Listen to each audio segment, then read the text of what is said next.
لا ينظر إلى صوركم وأموالكم ولكن ينظر إلى قلوبكم وأعمالكم. Sayyidina Abu Hurairah radhiyallahu anhu berkata, Rasulullah sallallahu alaihi wasallam bersabda, sesungguhnya Allah Subhanahu wa taala tidak memandang kepada rupa paras kamu dan tidak juga kepada harta kamu, tetapi Allah Subhanahu wa taala memandang hati, keikhlasan hati dan amalan kamu. Sayyidina Abu Hurairah radhiyallahu anhu berkata, Rasulullah sallallahu alaihi wasallam bersabda, sesungguhnya Allah Subhanahu wa taala tidak memandang kepada rupa paras kamu dan tidak juga kepada harta kamu, tetapi Allah memandang hati dan amalan kamu. Keterangan, yakni keputusan keredaan Allah Subhanahu wa taala bukanlah berasaskan rupa paras dan harta kamu. Sebaliknya, dengan melihat hati dan amalan kamu, yakni sebanyak mana ikhlas ada dalam hati kamu. An Umar bin Khattab radhiyallahu anhu qala, sami'tu Rasulullah sallallahu alaihi wasallam yaqul, innamal a'malu binniyat wa innama limri'in ma nawa.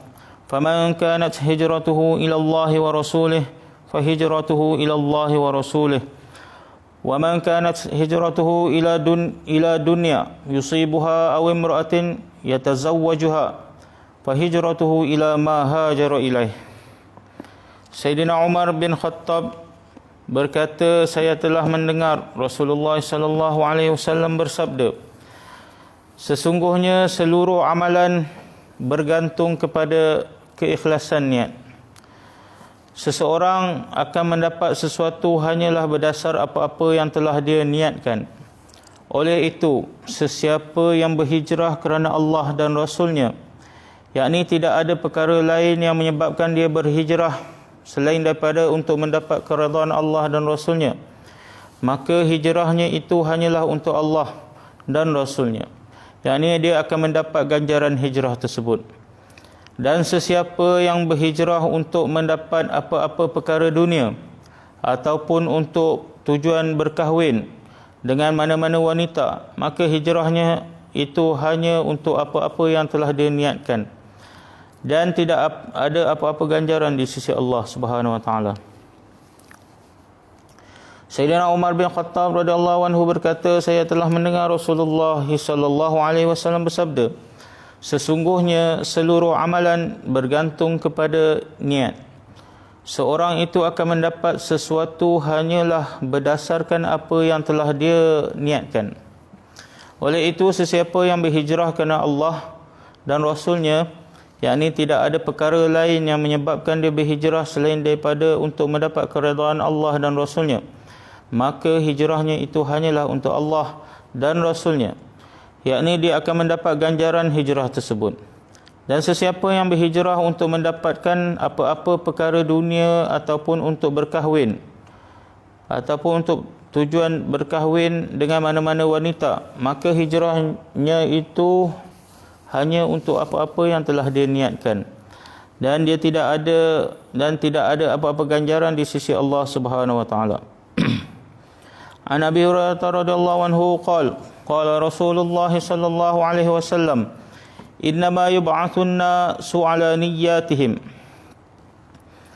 Sayyidina Abu Hurairah radhiyallahu anhu berkata bahawa Rasulullah sallallahu alaihi wasallam bersabda, pada hari kiamat seluruh manusia akan dibangkitkan mengikut niat-niat mereka, yakni setiap orang akan diperlakukan berdasarkan niat-niat mereka. Sayyidina Abu Hurairah radhiyallahu anhu berkata bahawa Rasulullah sallallahu alaihi wasallam bersabda, pada hari kiamat seluruh manusia akan dibangkitkan mengikut niat-niat mereka. Yakni setiap orang akan diperlakukan berdasarkan niat-niat mereka.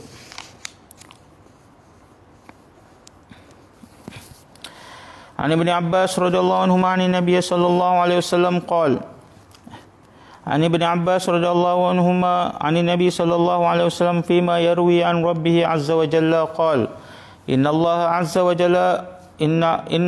azza wa jalla kataba al-hasanati was-sayyi'at thumma bayyana dhalik faman hamma bihasanatin falam ya'malha katabaha Allahu lahu 'indahu hasanatan kamilah fa in hamma biha wa 'amilaha katabaha Allahu lahu 'indahu 'ashra hasanatin ila 700 di'fin ila ad'afin katsirah wa man hamma bisayyi'atin falam ya'malha katabaha Allahu lahu 'indahu hasanatan kamilah fa in huwa hamma biha fa 'amilaha katabaha Allahu lahu sayyi'atan wahidah.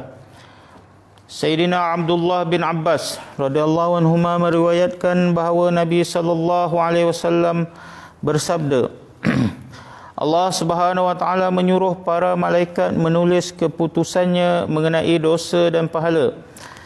Kemudian dia menerangkan secara terperinci, sesiapa yang berniat untuk melakukan kebaikan, kemudian kerana sebab-sebab tertentu dia tidak dapat melaksanakannya, maka Allah Subhanahu wa taala akan tuliskan untuknya satu pahala yang sempurna. Jika dia berniat untuk melakukan kebaikan dan dia dapat melaksanakannya, maka Allah akan tuliskan untuknya daripada 10 pahala hingga 700, bahkan lebih daripada itu berkali-kali ganda lagi. Sebaliknya, sesiapa yang berniat untuk melakukan kejahatan, kemudian dia tidak melakukannya, maka Allah akan tulis untuknya satu pahala yang sempurna dengan alasan bahawa kerana takutkan Allah, dia tidak melakukan kejahatan itu. Dan jika dia berniat untuk melakukan kejahatan dan dia melakukannya, maka Allah akan tulis untuknya satu dosa sahaja. Sayyidina Abdullah bin Abbas radhiyallahu anhu meriwayatkan bahawa Nabi sallallahu alaihi wasallam bersabda, Allah Subhanahu wa taala menyuruh para malaikat menulis keputusannya mengenai dosa dan pahala. Kemudian dia menerangkan secara terperinci, sesiapa yang berniat untuk melakukan kebaikan, kemudian kerana sebab-sebab tertentu dia tidak dapat melaksanakannya, maka Allah akan tuliskan untuknya satu pahala yang sempurna. Jika dia berniat untuk melakukan kebaikan dan dia dapat melaksanakannya, maka Allah akan tuliskan untuknya daripada 10 pahala hingga 700, bahkan lebih daripada itu berkali-kali ganda lagi. Sebaliknya, sesiapa yang berniat untuk melakukan kejahatan, kemudian dia tidak melakukannya, maka Allah akan tuliskan untuknya satu pahala yang sempurna dengan alasan bahawa kerana takutkan Allah, dia tidak melakukan kejahatan itu.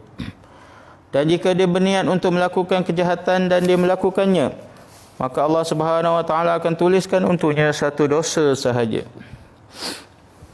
Ya, alhamdulillah, kita telah dengar beberapa buah hadis.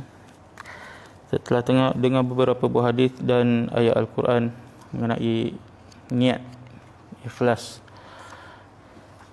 Jadi kita kena sentiasa perbaiki niat kita. Dalam setiap amalan kita, kita kena sentiasa periksa amalan kita tu, adakah kita melakukannya kerana Allah Subhanahu wa taala. Kita sentiasa betulkan niat kita hanya ikhlas untuk Allah. InsyaAllah bila kita buat dengan ikhlas, ada ganjarannya. Tapi jika kita buat tak ikhlas, tak ada ganjarannya, malah dosa lagi. Jadi insyaAllah kita dapat amal dan sampaikan. Subhanallah wa bihamdihi.